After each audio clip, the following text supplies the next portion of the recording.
One sport gaining popularity in America, both in terms of general interest and in betting, is Formula One.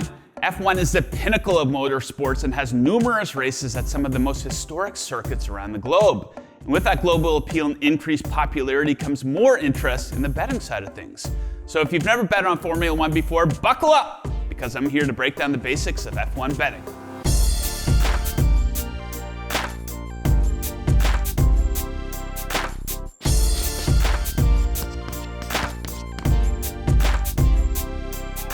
First things first, the most basic way to bet an F1 Grand Prix is to wager on who you think will win the race outright. You'll see a list of every driver and their corresponding odds, and prices will definitely vary in a sport like F1. Let's use the 2020 Eiffel Grand Prix as an example. Lewis Hamilton has had another dominant season, so he's the definitive race favorite at minus 225. To put that in perspective, a $100 wager on Hamilton would net you a profit of around $44. So while you'll see Hamilton anywhere from minus 200 to minus 300 week in and week out, it's hard to bet on anyone else to win considering just how good he and their Mercedes team have been. Elsewhere on the odds board, you'll see drivers from bigger teams like Ferrari, Red Bull, and McLaren up around the top half, followed by drivers from the smaller teams all the way down at the bottom with the longest of odds. You can also bet on things like a driver to finish in the top 3, top 6, or top 10 in a race. These type of wagers make drivers from mid to smaller teams a bit more appealing. For example, you can place a bet on someone like Carlos Sainz to finish top 6 at a very nice looking price of plus 225. So let's say you put $100 on this bet, you would take home a profit of $225. There are also lots of head-to-head matchups for drivers, which are fun, giving you sort of an unofficial race within a race. Let's use the 2020 Eiffel Grand Prix again.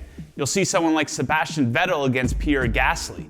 Vettel has not had a very good year, so you might like the minus 155 odds on Gasly to finish with a better result, and if he does, you win your bet. There are several prop options you can get into with F1 betting as well, and these are a pretty fun way to enhance any race. With prop betting, you can wager on things like which driver will win the pole position, the number of cautions or safety cars on race day, how many drivers will record a DNF, or even the first driver to retire from their race. Some advice for any new F1 bettors is to always do your handicapping prior to making your bets. Look into how drivers and teams have historically fared at the circuits of the race you're looking to bet on.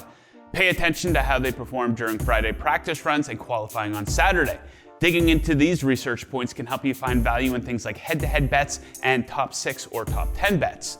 The weather can also play a significant role, so make sure you know what the forecast is for race day before making your bets. If rain is in the forecast, look for drivers that are better than others in slick conditions. Sometimes a mid-pack driver can rise to the top in this type of situation, giving you an opportunity for a larger profit margin. Betting F1 is fun, exciting, and can be a big money maker for you if you do your homework. So if you're ready to start betting on F1, head over to check out the OddsShark Sportsbook review page and find the best one that suits your needs.